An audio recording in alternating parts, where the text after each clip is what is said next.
BOGD, ipinatitigil ang investigasyon sa flood control dahil dito. Inuna ng samsaring reaksyon mula sa netizen ang naging pahayag ni bagong House Speaker Faustino BOGD III, kaugnay ng investigasyon ng Kamara sa mga anomalyang flood control projects sa DPWH. Ilang linggo nang umiiral at mas lalong umiinit ang investigasyon sa mga anomalyang flood control projects sa DPWH, kung saan lumabas ang nakakagimbal na detalye ng bilyong-bilyong piso. At ayon pa sa ilang ulat, ay posibleng trilyon pa ang umani na punta sa bulsa ng mga kontratista, DPWH official, at ilang kongresista at senador, imbis na sa mga proyekto na makakaresolba sana sa taong-taong kalbaryo ng mga Pilipino ang baha. Kasunod ng pagsabog ng iskandalong ito, kaluwat ka ng pagdinig ang isinagawa upang matukoy ang mga sangkot at maayos ang bulok na sistema sa mga proyekto ng DPWH. Kaya naman marami ang nagulat nang mismong si Speaker D ang nagsabing itigil na ang investigasyon sa Kamara. Si D ang pumalit bilang Speaker matapos magbitiw si Martin Romualdez na nasangkot din sa naturang anomalya.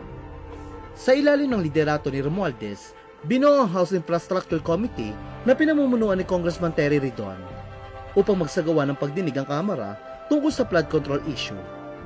2 beses pa lamang nagsagawa ng hearing ang committee bago bumaba sa pwesto si Romualdez. Matapos pangalanan ng mga kontraktor na sina Sara at Curly Discaya bilang isa sa mga mambabatas na umano'y nakatanggap ng kickbacks. Ayon kay D, mas makakabuting ipaubayin na lamang ang buong investigasyon sa Independent Commission for Infrastructure.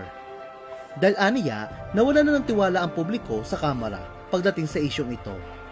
Lalo pat nasasangkot dito ang mga miyembro ng Kamara gaya ni Romualdez at Saldico.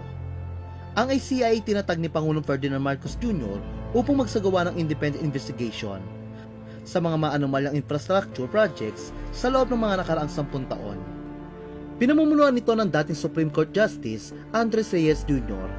kasama sina Rogelio Singson at Rosana Fajardo bilang mga miyembro.